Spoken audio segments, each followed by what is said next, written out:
बिस्मिल्लाहिर्रहमानिर्रहीम। अस्सलाम वालेकुम नाज़रीन, मर्दों को औरतों पर फ़ौक़ियत क्यों हासिल है?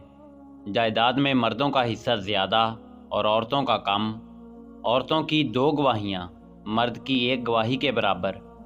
औरत को सिर्फ़ 1 शादी की इजाज़त और मर्द को बैक-वक़्त बशर्ते इंसाफ़ और अदल 4 शादियों की इजाज़त। मर्द को औरत पर ये फ़ौक़ियत और मर्तबा क्यों और किस वजह से हासिल है, यही हमारी आज की वीडियो का मौजू होगा। और आज हम आपको ये भी बताएंगे कि शौहर अपनी बीवी को किस सूरत में मार पीट सकता है और शरीयत में इस हवाले से क्या हुक्म है। वीडियो में आगे बढ़ने से पहले अगर आप हमारे चैनल पर नए हैं तो बराए मेहरबानी हमारा चैनल info@ali सब्सक्राइब करें, जहां आपको बिलखसूस इस्लामिक हिस्ट्री और बिलअमूम दुनिया भर की मुनफरद मालूमात पर मबनी वीडियोज़ मिलती रहेंगी।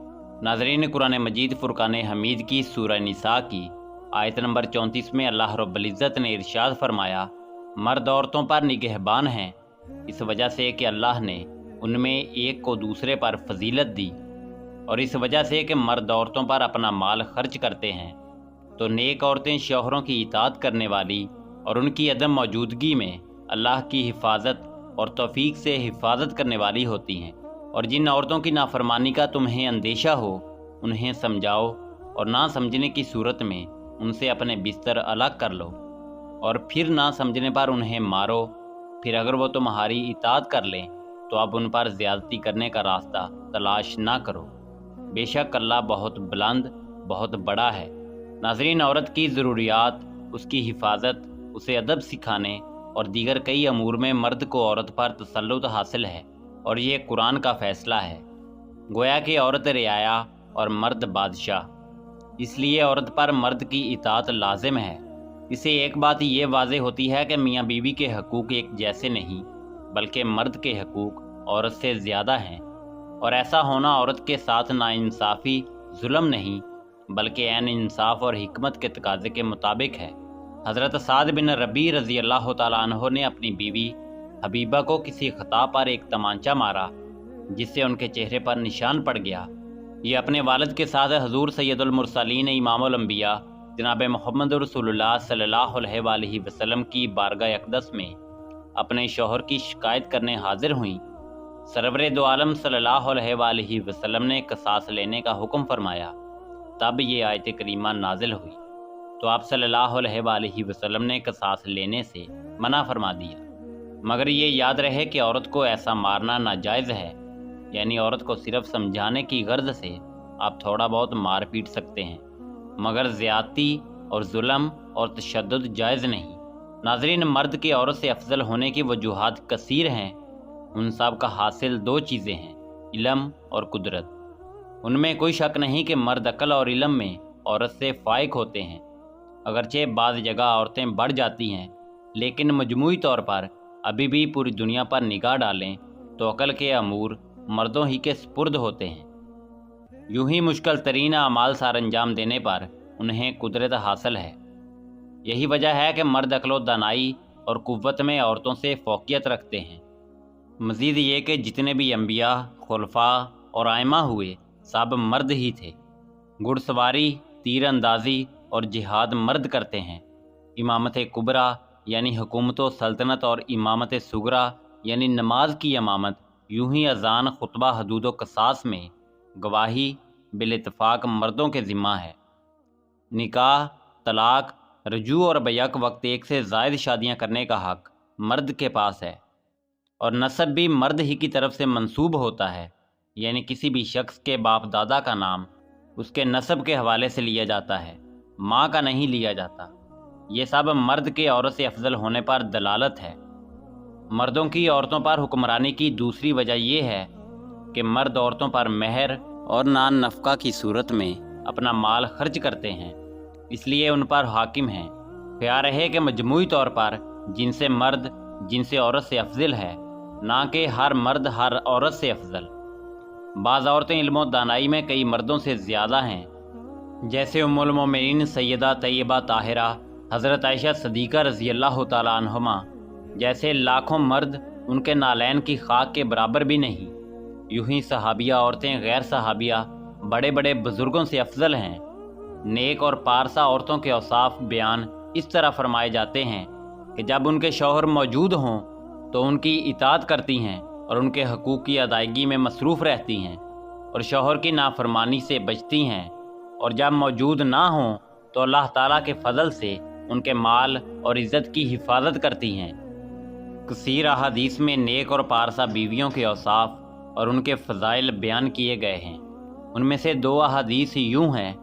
حضرت ابو امامہ رضی اللہ تعالیٰ عنہ سے روایت ہے کہ حضور نبی کریم صلی اللہ علیہ وآلہ وسلم نے ارشاد فرمایا، تقویٰ کے بعد مومن کے لیے نیک بیوی سے بہتر کوئی چیز نہیں کہ اگر وہ اسے حکم دے تو وہ اطاعت کرے، اور اگر اسے دیکھے تو خوش کر دے، اور اس پر قسم کھا بیٹھے تو قسم سچی کر دے، اور کہیں چلا جائے تو اپنے نفس اور شوہر کے مال میں بھلائی کرے۔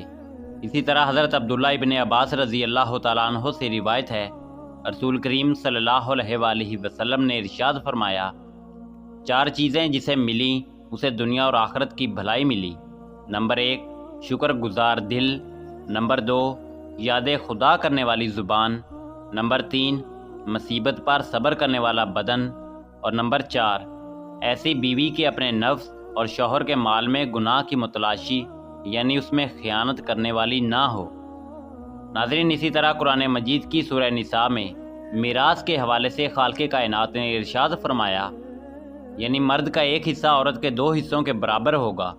اسلام نے مرد کے کاندھوں پر ایسی ذمہ داری رکھی ہے جس سے اس کی آمدنی کا آدھا حصہ عورتوں پر خرچ ہوتا ہے، جبکہ عورتوں کے ذمہ کوئی خرچ نہیں ہے۔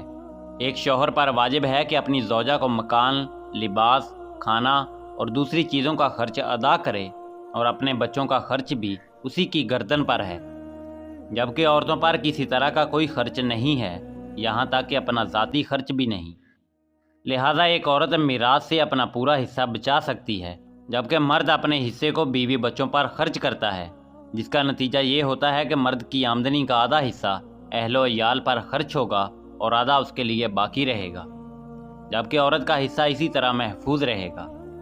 ناظرین، اسی طرح اسلام میں 2 عورتوں کی گواہی ایک مرد کی گواہی کے برابر ہے، یعنی مرد 2 ہوں تو گواہی ہو جاتی ہے، مگر عورتیں 4 ہوں تب 2 گواہیاں تصور کی جاتی ہیں۔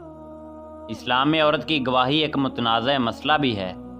اللہ رب العزت نے قرآن مجید فرقان حمید میں ارشاد فرمایا، اے ایمان والو، جب تم کسی وقت مقرر تک آپس میں ادھار کا معاملہ کرو تو اسے لکھ لیا کرو، اور چاہے کہ تمہارے درمیان لکھنے والے انصاف سے لکھیں، اور لکھنے والا لکھنے سے انکار نہ کرے جیسا کہ اس کو اللہ نے سکھایا ہے۔ سو اسے چاہیے کہ لکھ دے، اور وہ شخص بتلاتا جائے کہ جس پر قرض ہے، اور اللہ سے ڈرے جو اس کا رب ہے، اور اس میں کچھ کم کر کے نہ لکھائے۔ پھر اگر وہ شخص کہ جس پر قرض ہے بے وقوف یا کمزور ہے، یا وہ بتلا نہیں سکتا، تو اس کا کارکن ٹھیک طور پر لکھوا دے، اور اپنے مردوں میں سے 2 گواہ کر لیا کرو۔ پھر اگر 2 مرد نہ ہوں تو 1 مرد اور 2 عورتیں ان لوگوں میں سے جنہیں تم گواہوں میں پسند کرتے ہو، تاکہ اگر ایک ان میں سے بھول جائے تو دوسری اسے یاد دلا دے۔ یعنی عورت کے بھولنے کے تصور کو پیش کیا گیا ہے، اس لیے کہ ایک مرد کی گواہی 2 عورتوں کی گواہی کے برابر ہے۔ ناظرین، پاکستان کے کچھ عالم جن میں جاوید احمد غامدی، محمد اکبر، محمد حنیف اور غلام احمد پرویز شامل ہیں، یہ تمام اس آیت سے یہ نتیجہ اخذ کرتے ہیں کہ عورت کی آدھی گواہی صرف معاملات کے لیے ہے جہاں کسی کو گواہ بنایا جائے۔ جرائم کے معاملے میں ایسا نہیں ہے، البتہ وہ ممالک جہاں بعض مقامات پر عورت کی گواہی مرد کے مقابل نصف حیثیت رکھتی ہے، ان میں الجزائر، بحرین، مصر، ایران، عراق، اردن، کویت، لیبیا، مراکش، فلسطین، قطر، سعودی عرب، شام اور متحدہ عرب امارات اور یمن شامل ہیں۔ وہ ممالک جہاں عورت کی گواہی مرد کے مقابل تمام قسم کے مقدمات میں قبول کی جاتی ہے، ان میں تونس اور سلطنت عمان شامل ہیں۔ ناظرین، اسی امید کے ساتھ اجازت دیجیے کہ آپ کو ہماری ویڈیو پسند آئی ہوگی۔ ملتے ہیں بہت جلد ایک نئی تاریخی، تحقیقی اور معلوماتی ویڈیو کے ساتھ۔ دیکھتے رہیے info@ali۔ اللہ رب العزت آپ کا حامی و ناصر ہو۔